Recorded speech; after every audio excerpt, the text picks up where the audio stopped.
सदाशिवसमारम्भां शङ्कराचार्यमध्यमाम् अस्मदाचार्यपर्यन्तां वन्दे गुरुपरम्पराम्। अज्ञानतिमिरान्धस्य ज्ञानाञ्जनशलाकया चक्षुरुन्मीलितं येन तस्मै श्रीगुरवे नमः। एकदन्तं महाकायं तप्तकाञ्चनसन्निभं लम्बोदरं विशालाक्षं वन्देऽहं गणनायकम्। ॐ श्रीमहागणपतये नमः। अविघ्नमस्तु। ॐ वन्दे पद्मकरां प्रसन्नवदनां सौभाग्यदां भाग्यदां हस्ताभ्याम् अभयप्रदां मणिगणैः नानाविधैर्भूषितां भक्ताभीष्टफलप्रदां हरिहर ब्रह्मादिभिः सेवितां पार्श्वे पङ्कजशङ्खपद्मनिधिभिः युक्तां सदा शक्तिभिः सरसिजनयने सरोजहस्ते धवलतरांशुगन्धमाल्यशोभे भगवती हरिवल्लभे मनोज्ञे त्रिभुवनभूतिकरी प्रसीद मह्यम्। ॐ अमरालयाय। എല്ലാവർക്കും നമസ്കാരം. ഞാൻ അരവിന്ദ് ശിവൻ. നമ്മൾ ശങ്കര കൃതികളുടെ ആ കൃതികളുടെ കൂട്ടത്തിൽ മനോഹരമായ മഹാദേവിയുടെ മഹാലക്ഷ്മിയുടെ കാരുണ്യ കടാക്ഷത്തെ വർണ്ണിക്കുന്ന ആ കടാക്ഷം സജ്ജനങ്ങളിലേക്ക് അനർഘനിർഗളമായി ഒഴുകുവാൻ, അതിലേക്ക് എത്തിച്ചേരുവാൻ, അല്ലെങ്കിൽ കടാക്ഷത്തിൻ്റെ പാത്രീഭൂതരാകുവാനാണ് ശങ്കര ഭഗവത്പാദരുടെ ഏറ്റവും പ്രധാനപ്പെട്ട സ്തോത്രകൃതി എന്ന് പറയുന്ന കനകധാരാ സ്തോത്രമാണ്. അതിൻ്റെ പഠനമാണ് നമ്മൾ ഇനിയുള്ള കുറച്ച് ദിവസം ഈ ക്ലാസ്സുകളിൽ ശ്രദ്ധിക്കുവാൻ പോകുന്നത്. കനകധാരാ സ്തോത്രം മഹാലക്ഷ്മിയെ സംബന്ധിച്ചിട്ടുള്ള വിശിഷ്ടമായ സ്തോത്രമാണ്. കനകധാരയെ സംബന്ധിച്ച് പറയുമ്പോൾ തന്നെ ആദിഭഗവത്പാദാചാര്യർ, ശങ്കര ഭഗവത്പാദാചാര്യർ അദ്വൈത സിദ്ധാന്തം, ഏകമായ ഒരു സത്യം മാത്രമേ ശാശ്വതമായുള്ളൂ എന്ന് ഉദ്ഘോഷിക്കുകയും അതോടൊപ്പം തന്നെ മായികമായ മിഥ്യയാണ്, സ്ഥിരമല്ലാത്ത ഈ ഭൂമിയിൽ ഈ പറയുന്ന സത്യസാക്ഷാത്കാരത്തിനു വേണ്ടി ദേവതാശ്രയത്തിലൂടെ ആ മാർഗത്തിലൂടെ സഞ്ചരിച്ച് ഭോഗമോക്ഷങ്ങളോടുകൂടി സത്യത്തെയും ജ്ഞാനത്തെയും വിശിഷ്യ ബ്രഹ്മജ്ഞാനത്തെയും അറിയുക എന്ന ലക്ഷ്യത്തോടു കൂടി തന്നെയാണ് ശങ്കര ഭഗവത്പാദർ സ്തോത്രകൃതികളൊക്കെ രചിച്ചിട്ടുള്ളത്. പ്രധാനമായും വിഷ്ണു ഭുജംഗവും ശിവഭുജംഗവും സുബ്രഹ്മണ്യ ഭുജംഗവും ഹനുമത് ഭുജംഗവും തുടങ്ങിയ ഗണേശ പഞ്ചരത്നം തുടങ്ങിയ പ്രത്യേകമായ സ്തോത്രകൃതികൾ, ദക്ഷിണാമൂർത്തി സ്തോത്രം ഉൾപ്പെടെയുള്ള സ്തോത്രകൃതികൾ എല്ലാം ആ സത്യത്തിലേക്ക് അടുപ്പിക്കുകയും സർവ ഐശ്വര്യവും അഭിവൃദ്ധിയോടുകൂടിയും തന്നെ സ്വസ്ഥമായി തന്നെ ബ്രഹ്മജ്ഞാനത്തിലേക്ക് സധൈര്യം നടക്കുവാനായിട്ടുള്ള വഴി തുറന്നു കാട്ടിത്തരുന്ന സ്തോത്രകൃതികളാണ്.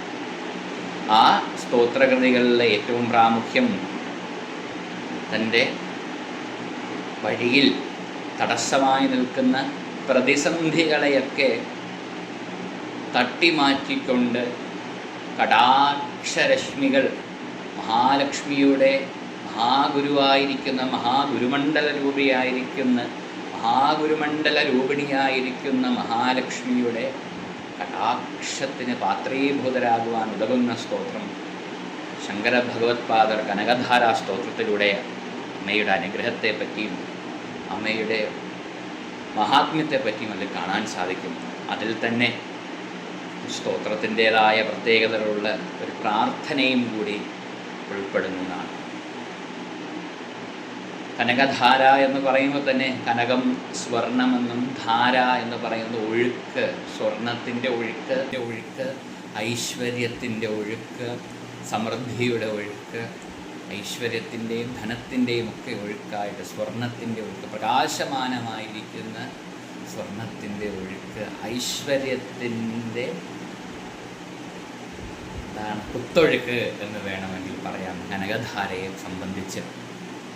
കനകധാരാ സ്തോത്രത്തിൽ അതിൽ പ്രധാനമായിട്ട് പശ്ചാത്തലം പറയുന്നത് ശങ്കര ഭഗവത്പാദർ ബാലനായിരിക്കെ ഭിക്ഷയാചിക്കുവാനായി വീടുകൾ തോറും കയറി ഇറങ്ങുകയും ഒരു വീട്ടിലെത്തിയപ്പോൾ അവിടെയും ശങ്കര ഭഗവത്പാദർ ഭിക്ഷാം ദേഹി എന്നൊരു വീട്ടിൽ പറയുകയും ആ ശബ്ദം കേട്ട് ഒരമ്മ ഇറങ്ങി വരികയും അവിടെ ആ കുഞ്ഞിൻ്റെ വിശപ്പ് മാറാൻ എന്തെങ്കിലും ഭക്ഷണം തരൂ എന്ന് ശങ്കര ഭഗവത്പാദർ പറയുകയും അമ്മ അകത്ത് പോയി നോക്കിയപ്പോൾ അവരുടെ ധനസ്ഥിതി, അവർക്ക് ഒരു നേരത്തെ അന്നത്തിന് പോലും കഷ്ടി അനുഭവിക്കുന്ന ഒരു ഗ്രഹമായിരുന്നു അത്. വീട്ടിലൊക്കെ പരതി നോക്കിയപ്പോൾ ആകെ കണ്ടത് തൻ്റെ ഇഷ്ടദേവനായ മഹാദേവന് നേദിക്കുവാനായി വെച്ച ഒരു നെല്ലിക്ക. ഇത്ര അതെങ്കിലും ഇത് ഭഗവാന് നേദിച്ചിട്ട് കഴിക്കുവാനെന്ന് പറഞ്ഞ് ഇരുന്നൊരു നെല്ലിക്ക. പാവം സന്യാസി വര്യൻ ചെറിയ പ്രായത്തിലെ ഭിക്ഷ എടുക്കുവാൻ പ്രാരബ്ധത്തൊക്കെ ഒഴിഞ്ഞ് ഒരു നല്ലൊരു ലക്ഷ്യത്തിനായി പോകുന്ന ആ ബാലകന് ഒരിക്കലും ഒന്നുമില്ലാതെ വിടാനും അമ്മയ്ക്ക് മനസ്സ് പറയുന്നില്ല, അമ്മയ്ക്ക് മനസ്സ് തോന്നിയില്ല. അമ്മ ആ നെല്ലിക്കയെടുത്ത് ശങ്കര ഭഗവത്പാദരുടെ കയ്യിൽ സമർപ്പിച്ച് തൊഴുകത്രേ. ശങ്കര ഭഗവത്പാദറിന് തൻ്റെ കയ്യിൽ തന്ന ആ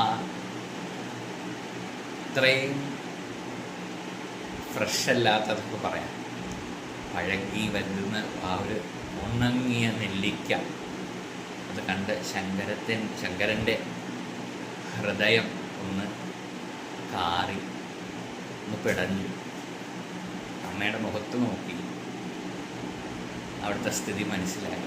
ശങ്കരൻ്റെ കണ്ണുകൾ നിറയുന്നതാണ്. ശങ്കര ഭഗവത്പാദർ ആ നെല്ലിക്ക നോക്കിയിട്ട് മഹാദേവി ഇവർക്ക് ഐശ്വര്യം സിദ്ധിക്കണം, ഇവരുടെ കയ്യിൽ ഉള്ളതാണ് കൊടുത്തത്. വ്യക്തികളെയൊക്കെ തിരഞ്ഞെടുക്കുമ്പോൾ അല്ലെങ്കിൽ അവരുടെ മഹാത്മ്യം മനസ്സിലാകണമെങ്കിൽ കുറേ കാര്യങ്ങൾ നമ്മൾ നോക്കും. അതിലൊന്ന്, നമുക്ക് എന്തെങ്കിലും ഒരു ആവശ്യം വന്നാൽ നമ്മളെന്താണ് ചെയ്യുക? നമ്മൾ ഒരാളോട് ചോദിക്കുക അല്ലേ? ചോദിക്കാൻ പോകുമ്പോൾ അവർ തരികയാണ്. നമ്മളെ കയ്യിൽ ഒരു 2000 രൂപയുണ്ട്, 2000 രൂപയുണ്ട്, നമുക്ക് കുറച്ച് പൈസ തന്ന് സഹായിക്കണം, 20 ലക്ഷം രൂപയോളം വേണം, എന്തെങ്കിലും ഒന്ന് സഹായിക്കാമോ? 2000 പോട്ടെ, 2 ലക്ഷം രൂപയുണ്ട്, 20 ലക്ഷം രൂപയാണ് നമ്മൾ ചോദിച്ച് പോകുന്നു. ഇപ്പോഴത്തെ കാലഘട്ടമല്ല, അത്രയും വിശ്വസ്തനായി നമ്മൾ കരുതിയ സുഹൃത്ത്, ധനികനാണ്, കോടിക്കണക്കിനുള്ള വ്യവഹാരങ്ങളിലൂടെ കടന്നു പോകുന്ന ഒരാളാണ്.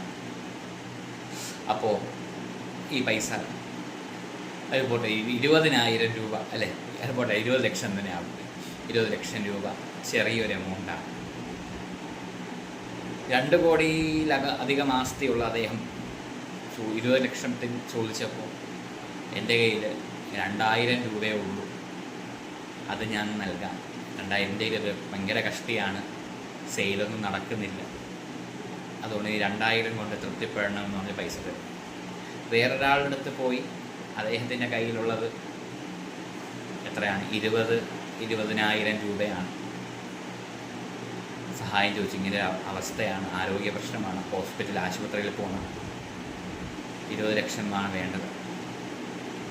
രണ്ടാമത്തെ ആൾ 19,500 രൂപയും എടുത്ത് കൊടുക്കുകയാണ്.